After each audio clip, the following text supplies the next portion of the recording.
Mr. Mark Tan, Chairman of the Prospect Foundation, Mr. Joseph Wu, Minister of Foreign Affairs, the Honorable Shinzo Abe, former Prime Minister of Japan, and Mr. Scott Busby, U.S. State Department Deputy Assistant Secretary, Dr. Lai Yizhong, President of Prospect Foundation, distinguished guests from the diplomatic community, ladies and gentlemen, good morning. First, I would like to extend a warm welcome to all joining us virtually and in person for this year's Indo-Pacific Security Dialogue. I would also like to take this opportunity to thank the Prospect Foundation, the Center for a New American Security, and the Japan Institute of International Affairs for organizing this important event. My special thanks to former Prime Minister Abe and Deputy Assistant Secretary Busby for your participation today. Thank you for taking the time to join us and for continuously voicing your support for Taiwan's security and democracy. I look forward to listening to your talks today. Today is the third time I'm delivering the opening remarks for this dialogue. Last year at this dialogue, I described 2020 as one of the most challenging years in our history. But at the same time, it was also defined by courage, warmth, and friendship. This year, as we gather here again, we are still facing many similar challenges. This year, however, can also be defined by ever greater cooperation between Taiwan and like-minded democracies around the world. As Taiwan assisted the international community with materials and equipment essential to slowing down the spread of COVID-19, the United States, Japan came to Taiwan's aid with donations of 8.2 million vaccines at the most critical times. Our democratic friends from Europe, such as the Czech Republic, Poland, Slovakia, and Pennsylvania, soon followed suit with their own donations. For that, I want to again express my gratitude. Furthermore, in the past few months, Taiwan welcomed delegations from the European Parliament, France, Slovakia, and the Baltic states. These delegations came to Taiwan not only for discussions on further collaboration between our countries, they were also here to demonstrate solidarity with their democratic partner. As one of the parliamentarians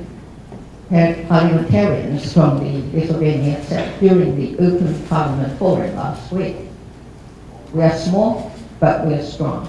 And when we join hands, we're even stronger. And last month, we witnessed the establishment of Taiwan's representative office in Lithuania. Last week, Taiwanese government representatives and members of the civil society also participated in a summit for democracy hosted by the United States. Our representatives, Ambassador Li Xiao and Digital Minister Audrey Tang, share Taiwan's story of resilience and achieving democracy.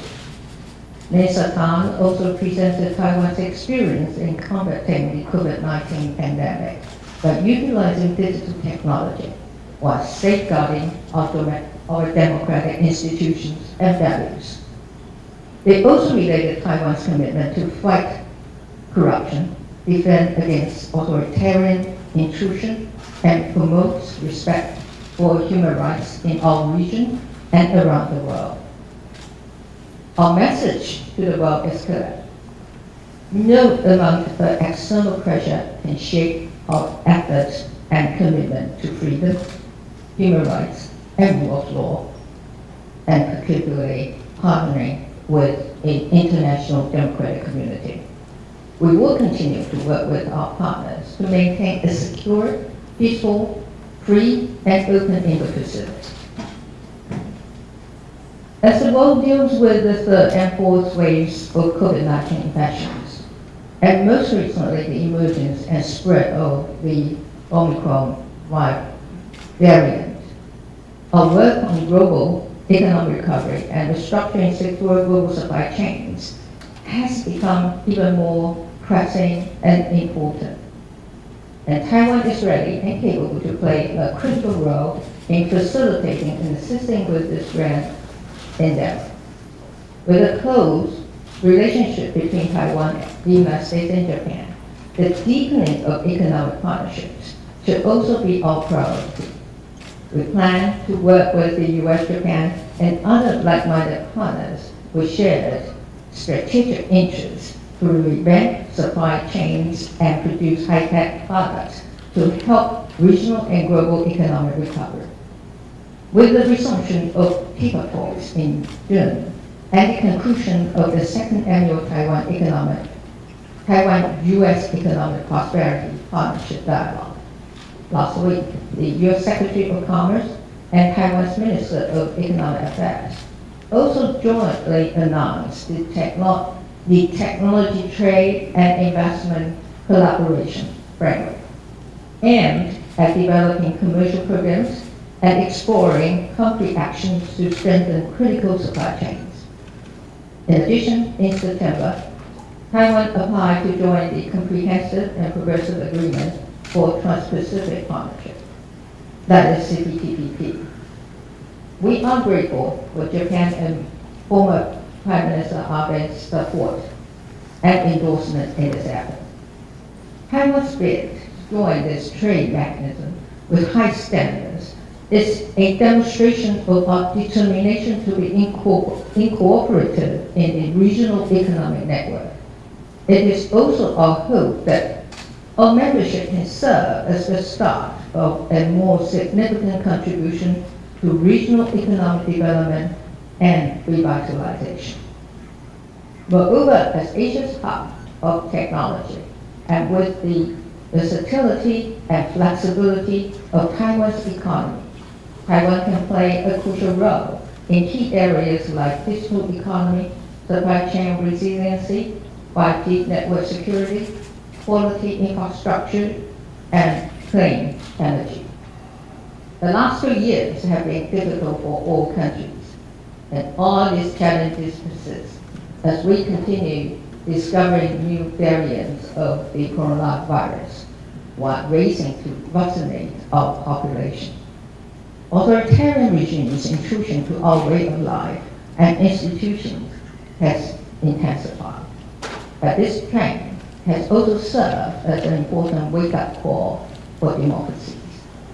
Although extraordinary challenges remain and will probably stay with us for quite a while, democracies have also been working together to safeguard the values and institutions that we treasure. Our alliances are also being rekindled to serve the interests of the international community. I want to conclude my talk by saying Taiwan may be small in terms of territory, but it has proven that Taiwan matters to the region and the world. Taiwan has persevered in the face of existential threats and become an indispensable part of the Indo-Pacific. Our commitment to democracy has never been stronger, and we will not bend to pressure.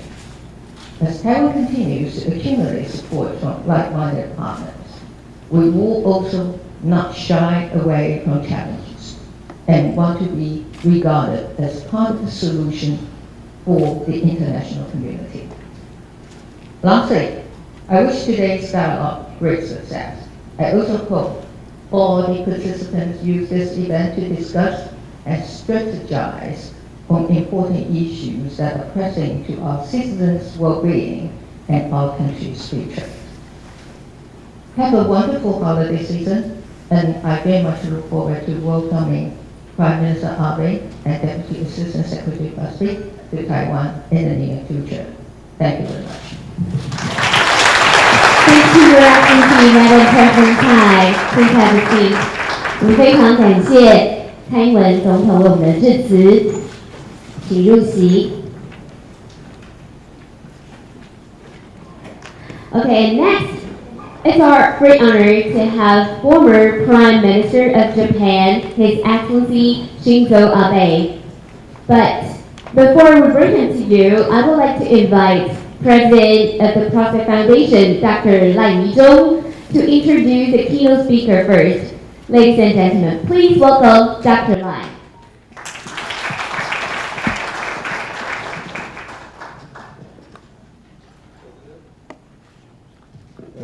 Distinguished guests, I think the next speaker, former Prime Minister Abe Shinzo of Japan, needs no introductions. We do not see any better visionaries as well as this leader of strong conviction and compassion in Abe Shinzo himself. Former Prime Minister of Japan, Abe Shinzo, he's visionary because the Indo-Pacific strategy we talk about today is actually a vision and advocated by him back in year 2026. But Abe Shinzo was the first time served as a prime minister. And he's a leader of conviction, strong conviction, because what he believes Japan can become. And also, he's a leader of compassion, because what he believed that Taiwan can become. During the time that Taiwan was, our voice was ignored, we've been neglected, disparate. Prime Minister Abe always never hesitated to lend his hand to encourage us and also to give us a warm welcome. So that let me present to you the former Prime Minister of Japan, Abe Shinzo, and let's hear what he wanted to say. Thank you.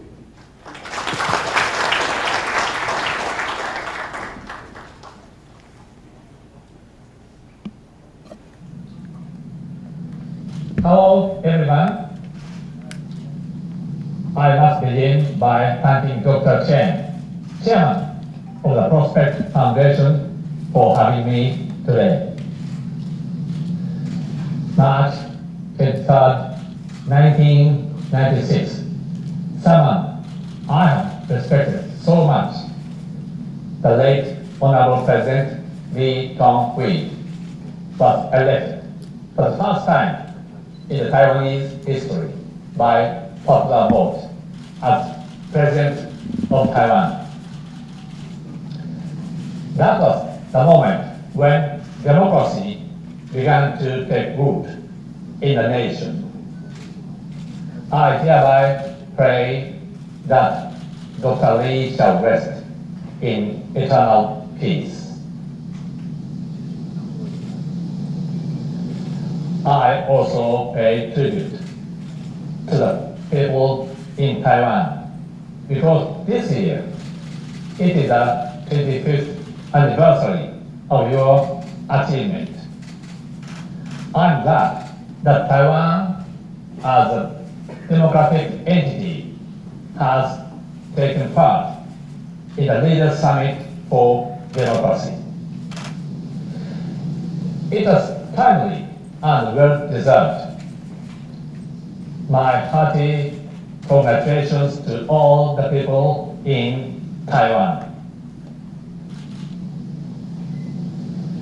As President Biden says, democracy doesn't happen by accident. We have to defend it, fight for it, strengthen it, and renew it. And on that account, few nations embody that reality better than Taiwan. Now, what are the agendas to make democracy more robust for the future generations? First, Taiwan, the United States, and Japan have one common, important agenda. That is to never ever lose our faith in freedoms, in human rights, in the rule of law, and in democracy for our children and their children to do the same, to cherish democracy. Here, Taiwan must be a leader because you deserve that. Why that Taiwan? I would like to say to spread faith across the globe in democracy. It is even more important for Taiwan to do so now, when in Hong Kong, democracy has little space to prosper.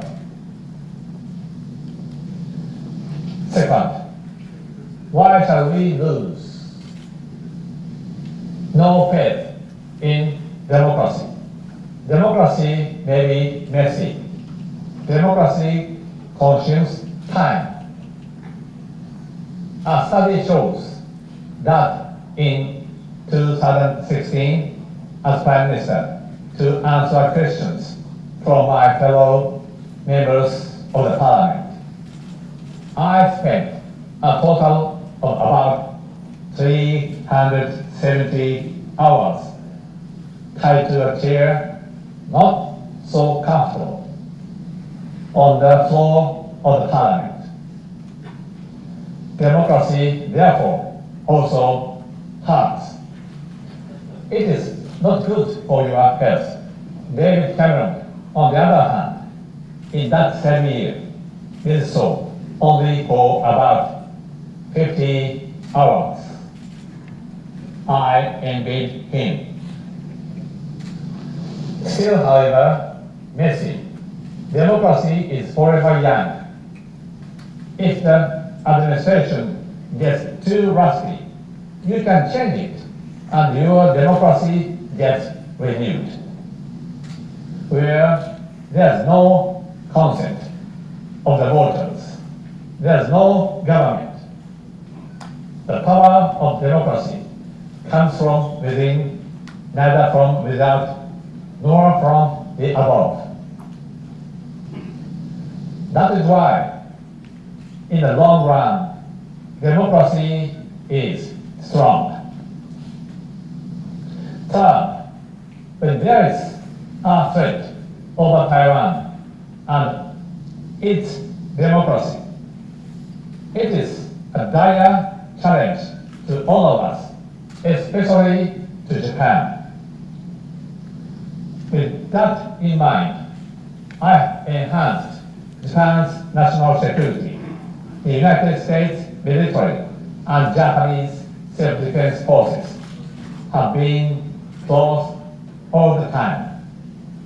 Now, the relationship is even closer. It is Japanese self-defense forces that provide security cover to U.S. military assets in and around the country every day.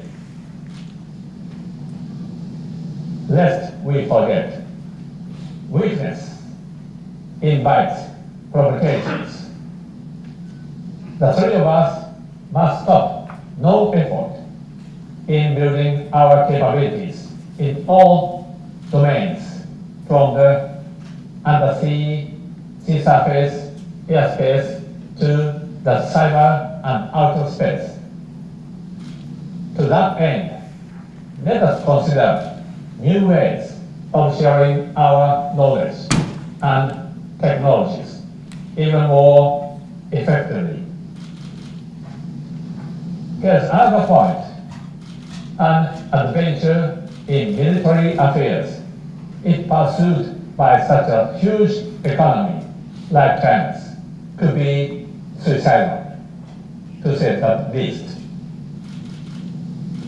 We must urge them not to pursue territorial expansion and refrain from provoking, often bullying their neighbors, because it should harm their own interests. And yet again, we must have more partners to work with to make our voice heard with more strength. With that in mind, I worked hard, first to reinvest into the alliance with the US, second to widen our boundary from Asia Pacific to Indo-Pacific, and third, to launch the Quad process. Japan, on my watch, chose to human rights, democracy, and the rule of law. Not only India and Australia. Countries such as France and the UK and even more freedom-loving nations are gathering around that banner. Jointly, Australia and Japan brought TPP into place. It is a group of economies that hold a rules-based order very much dear. That is why the UK does qualify as a member, and so does Taiwan, without doubt. Finally, the United States, Japan, and other like-minded countries should work hard to bring Taiwan to international organizations of universal relevance. WHO comes on top of the list. There are many others. That is one important way for us to sow seeds of hope for the next generations of the Taiwanese.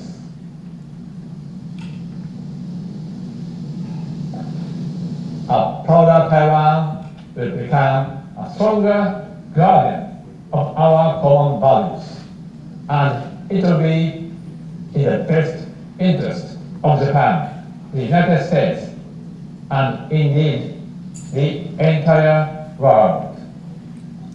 Thank you very much. Many thanks to Your Excellency Shinzo Abe.